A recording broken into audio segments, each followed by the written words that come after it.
श्री शिवाय नमस्तोभ्यम, हर हर महादेव। दोस्तों, आप सभी का स्वागत है पंडित प्रदीप मिश्रा जी की शिव महापुराण कथा स्थल रोहिणी, दिल्ली में। और इस कथा स्थल तक अगर आप भी आना चाहते हैं, पहुंचना चाहते हैं, तो कैसे पहुंचेंगे, यहाँ का मेट्रो स्टेशन नियरेस्ट कौन सा हैगा और कौन सा लैंडमार्क है यहाँ पर, वो सब आपको इस वीडियो के माध्यम से पता चलेगा। और अगर आप किसी अन्य राज्य से यहाँ पर पहुँच रहे हैं तो रेलवे स्टेशन से जब आप आएंगे तो कैसे यहाँ तक पहुँच सकते हैं।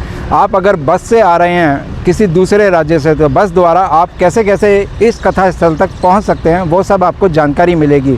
उसके अलावा पंडाल में क्या तैयारियाँ हो चुकी हैं, पंडाल में जो व्यवस्था है वो आपको दिखाएंगे भी, बताएंगे भी। खाने पीने की व्यवस्था क्या होगी, जो बाहर से श्रद्धालु जन पहुंचेंगे रात को रुकने के लिए, उनके लिए क्या व्यवस्था होगी वो आपको दिखाएंगे, बताएंगे। उसके अलावा अगर आपको एक बहुत ही बड़ी बात बताऊं तो वो ये है, यहाँ पर 5 करोड़ पार्थिव शिवलिंग की पूजा का भी प्रोग्राम रखा गया है, तो वो भी आपको जगह और पंडाल दिखाएंगे। तो आइए दोस्तों, एक्सप्लोर करते हैं इस शिव महापुराण कथा पंडाल की ओर लेकर के। अब आपको मैं चलता हूँ। श्री शिवाय नमस्तोभ्यम। दोस्तों, सामने जो आप गेट देख रहे हैं वहीं से एक ई रिक्शा और कार आती हुई नज़र आ रही है। उधर से हम अंदर आए हैं और आए हैं हम रोहिणी वेस्ट मेट्रो स्टेशन से, और बीच में हमारे को मिला स्वर्ण जयंती पार्क, जिसको जाना जाता है जापानी पार्क रोहिणी के नाम से भी। तो इस गेट से हम लोग अंदर आए। अंदर आने पर हमारे को यहाँ लगे हुए मिलते हैं ये पंडाल। तो एक पंडाल आपको यहाँ पर ये देखने को मिल रहा है, एक बीच वाला पंडाल यहाँ पर ये देखने को मिल रहा है, और इससे आगे भी अभी आपको लेकर के चलूँगा। तीसरे पंडाल के फ्रेम लगाने की तैयारी वहाँ पर हो रही है। तो आइए दोस्तों, सबसे पहले मैं आपको लेकर के चलता हूँ व्यासपीठ की ओर, जहाँ पे पंडित प्रदीप मिश्रा जी बैठ करके शिव महापुराण कथा का मंचन करेंगे। उसी पंडाल में आपको लेकर के चलते हैं। ये रहा मुख्य पंडाल, जिसको हम व्यासपीठ वाला पंडाल बोलते हैं, और इसी के ठीक सामने गोल्डन क्राउन बैंकेट हॉल है। ये एक लैंडमार्क है यहाँ पर आने के लिए। और स्वर्ण जयंती पार्क, जिसको जापानी पार्क रोहिणी के नाम से जाना जाता है, वो भी हैगा। और अगर आपको बताऊं, Rohini metro station, Rohini waste metro station से यहाँ की दूरी करीब करीब 1.5 किलोमीटर की है। तो अब चल रही तैयारियाँ भी यहाँ पर आपको अंदर दिखाता हूँ। मुख्य पंडाल में अगर आपको दिखाऊं तो आपको यहाँ पर देखने को मिलेगा कि काफ़ी सारी लेबर अंदर काम कर रही है। सामने ही आपको एक ट्रक खड़ा दिखाई देगा, जिसमें से सामान उतार करके यहाँ पर जो पंडाल में काम चल रहा है उसका सामान उतर रहा है। यहाँ पर ऊपर लाइटें भी लग चुकी हैं और ये सफ़ेद और रंगीन झालरें भी लगाई जा रही हैं अभी, क्योंकि कम से कम 7-8 दिन बाकी हैं। तैयारियाँ यहाँ पर चल रही हैं। यहाँ आप देखेंगे कारपेट वगैरह पहुँच चुके हैं। तो यहाँ पर ये लोग भाई जो इस काम के वो जानकार हैंगे, ये झालर रंग बिरंगी हैंगी, इनको टेंटों से जोड़ेंगे ऊपर, उसको लगाने का यहाँ पे इनका काम चल रहा है। तो आइए अब और आगे चलते हैं व्यासपीठ की ओर। उस तरफ आप देखेंगे तो पंखे भी रखे हुए हैं, और ये नीचे लकड़ी के बोर्ड हैं जो कि यहाँ ज़मीन पर बिछाए जाएंगे। और इस तरह के बोर्ड वहाँ पर भी काफ़ी सैकड़ों की संख्या में रखे हुए हैं। उधर पंखे भी हैं और वहाँ व्यासपीठ बनाया जा रहा है, तैयार किया जा रहा है। और दोस्तों, अगर आपको बताऊं तो यहाँ पर जो आयोजक हैं कथा के, उसका संस्था का नाम है, नीचे आप देखेंगे लिखा हुआ है शिव सेवा संस्थानम रिठाला दिल्ली। उनका फ़ोन नंबर भी है।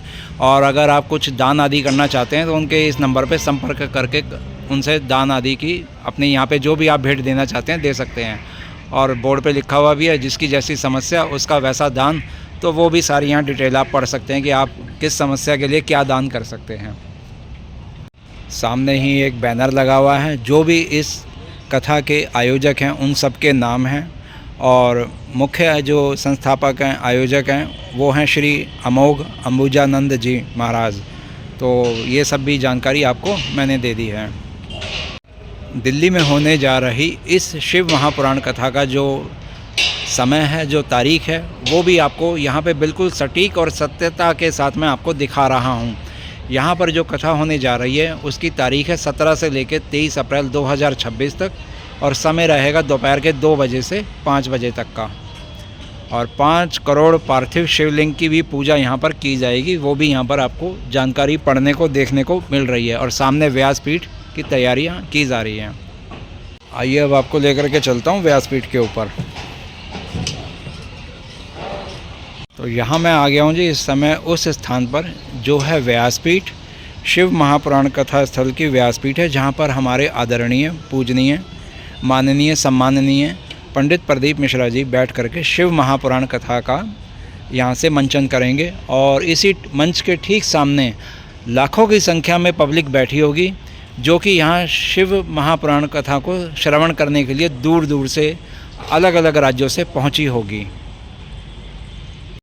दोस्तों, इस समय मैं व्यासपीठ के ठीक ऊपर ही चल रहा हूँ। जो मंच सजाया जा रहा है, बनाया जा रहा है, तैयार किया जा रहा है, इसी के लेफ़्ट हैंड साइड पे आप देखेंगे कि तीसरे पंडाल की भी तैयारी की जा रही है और उसकी ये फ्रेमिंग यहाँ ज़मीन पर है, इसको खड़ा करना बाकी है। फिर इसके ऊपर इस तरह से तिरपाल और ये रंग बिरंगी झालर लगेंगी, चादर लगेगी, ठीक है जी। और उस तरफ भी एक पंडाल तैयार हो चुका है, वो भी आपको वहाँ ले जा कर के दिखाता हूँ। मंच के इस तरफ ये वाला पंडाल तैयार हो चुका है। अभी जो आपको मैं पंडाल व्यासपीठ की ओर से दिखा रहा था, वहाँ पर मैं आपको ये तीसरा पंडाल दिखाने के लिए लेकर के आ गया हूँ, क्योंकि इसका ऊपर का शेड बिल्कुल तैयार हो चुका है। और आपको बारीकी से अगर बताऊँ तो यहाँ पर पंखे लगे हुए हैं, शैंडलियर लग गए हैं, लाइटें भी लग गई हैं, कुछ साइड में लग चुकी हैं, कुछ साइड में काम बाकी है। आप देख सकते हैं यहाँ पर क्रेन की मदद से ये सब काम किया जा रहा है। और अगर यहाँ पर बारिश आ जाती है तो टेंट के चारों ओर, सभी टेंट के चारों ओर इस तरह से नालियों को खोद दिया गया है, ताकि ऊपर से जो पानी गिरेगा तो वो इन नालियों के माध्यम से बाहर, जो नाले बने हुए हैं उनसे कनेक्ट होकर पानी बाहर निकलता चला जाएगा। तो ये तो हो गई जी यहाँ की डिटेलिंग। अब आपको मैं उस तरफ लेकर के चलता हूँ जिस तरफ बनाई गई है भोजनशाला। सामने आप मुख्य पंडाल देख रहे हैं, व्यासपीठ वाला, और इसी के ठीक पीछे अगर आपको मैं बताऊं तो वो सामने जो आपको फ्रेम दिखाई दे रहे हैं, वहाँ पर जो यहाँ पर श्रद्धालु पहुँचेंगे शिव महापुराण कथा को सुनने के लिए, बाहर अन्य राज्यों से आए होंगे और रात को यहीं पर रुकेंगे, तो उनके लिए 24 घंटे खाने का इंतज़ाम किया गया हुआ है। और ये बात मैं अपनी तरफ से नहीं कह रहा, ये मेरे को बात बताई है श्री अमोघ अंबुजानंद महाराज जी ने। उन्हीं के बताए हुए शब्दों को मैं आपको फिर से रिपीट कर रहा हूँ कि यहाँ पर करीब करीब 1.5 से 2 लाख लोगों के लिए 24 घंटे का भोजन की व्यवस्था रहेगी। तो आप निश्चित होकर के यहाँ पर रुक सकेंगे रात में, और आपके भोजन व्यवस्था दोपहर के, रात की भी बराबर बनी रहेगी। मैं आपको अब लेकर के आ गया हूँ भोजनशाला की ओर, और यहाँ पर भी आप देख सकते हैं फ्रेम तैयार किए जा चुके हैं। अभी 8-9 दिन बाकी हैं कथा शुरू होने में। और जैसा कि सब जानते हैं कि पंडित प्रदीप मिश्रा जी की जहाँ पर भी शिव पुराण कथा होती है, उससे 1-2 दिन पहले ही सब श्रद्धालु काफ़ी संख्या में पहुँचना शुरू हो जाते हैं, जिनको दूर से आना होता है। तो ये खैर मैं भोजनशाला की ओर ले आया, और आप देखेंगे कि यहाँ पर भी काम चल रहा है। तो दोस्तों, इसका अपडेट आपको लगातार मिलेगा, और आपसे अपील करूँगा कि इस चैनल को भी आप सब्सक्राइब करें। आप कहाँ से आ रहे हैं वो भी लिखें। आइए दोस्तों, अब आपको मैं उस ओर लेकर के चलता हूँ जहाँ पर 5 करोड़ पार्थिव शिवलिंग बनाए जा रहे हैं, उनकी तैयारी की जा रही है और उनकी पूजा भी होगी। तो उस स्थान को भी दिखाता हूँ, उस पंडाल की ओर अब आपको लेकर के चलता हूँ। सामने लगे बोर्ड पर भी आप देख सकते हैं 16 अप्रैल को कलश यात्रा निकाली जाएगी सुबह के 7 बजे, और 17 से लेकर 24 तारीख तक का जो प्रोग्राम है कथा का, वो भी यहाँ पर लिखा हुआ है। एड्रेस भी यहाँ पर कंप्लीट इस बोर्ड में दिया गया है, और जो आयोजन करता है उनकी भी फ़ोटो और जो भी जानकारी है वो दी गई है। सामने है कथा पंडाल, और इस तरफ अब आपको लेकर के चलूँगा जहाँ पर पार्थिव शिवलिंग तैयारी चल रही है। लाइटें भी लगाई जा रही हैं यहाँ पे। कथा मार्ग के और चारों ओर रोड पे इस तरह से लाइटों का प्रबंध किया जा रहा है। अभी हालांकि ये तैयारी चल रही है, अभी जलाई नहीं गई हैं, तो ये वैसे जो लाइटों की लड़ियाँ हैं, रंग बिरंगी लाइटों की लड़ियाँ, वो लग चुकी हैं।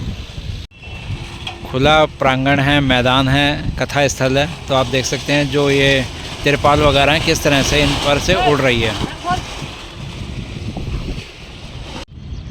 सामने एक ध्वज लगा हुआ है जिस पर लिखा हुआ है शिव सेवा संस्थानम, और यहीं पर पूजा होगी 5 करोड़ पार्थिव शिवलिंग की। तो देख सकते हैं आप, यहाँ पर भी फ्रेम तैयार हो चुके हैं, इनको कसा जा चुका है और इन पर तिरपाल जो है लगाए जाएंगे। आप सभी शिव भक्तों को यहाँ पर तैयार किए जा रहे पंडालों की मैंने जानकारी दे दी। और कलश यात्रा निकलेगी 16 मार्च को सुबह 7 बजे। तो आप समय पर ज़रूर पहुँचें यहाँ पर कलश यात्रा में, अगर आप उसका हिस्सा बनने जा रहे हैं। और कथा का जो समय है वो भी मैंने आपको बता दिया कि 17 अप्रैल से लेकर के 23 अप्रैल तक दोपहर के 2 बजे से लेकर के 5 बजे तक होगी। और 24 अप्रैल को यहाँ पर सामूहिक विवाह का भी कार्यक्रम रखा गया है। और नियरेस्ट मेट्रो स्टेशन का नाम है रोहिणी वेस्ट। अब बात करते हैं कि अगर आप आ रहे हैं बाहर के किसी भी राज्य से, तो आप चाहे नई दिल्ली आइए, पुरानी दिल्ली आइए, हज़रत निज़ामुद्दीन आइए, वहाँ से आपको बाहर ही आपको मेट्रो मिल जाएंगी। और वहाँ की मेट्रो लेकर के आपको सीधा आना है Rohini waste metro station. Rohini waste metro station के गेट नंबर 3 से आप बाहर निकलेंगे। आप चाहें तो पैदल आ सकते हैं, चाहें तो 10 रुपये का ई रिक्शा वाले को दे करके शेयरिंग रिक्शा में बैठकर यहाँ पर आप आ सकते हैं। तो यहाँ तक पहुँचने के बाद में आप इस शिव पुराण कथा का हिस्सा बन जाएंगे, उसमें शामिल हो जाएंगे। तो ये थी आज तक की अपडेट। अब नेक्स्ट वीडियो में आपको इससे ज़्यादा जो यहाँ तैयारियाँ की जा चुकी होंगी वो आपको दिखाऊंगा। तो श्री शिवाय नमस्तुभ्यम।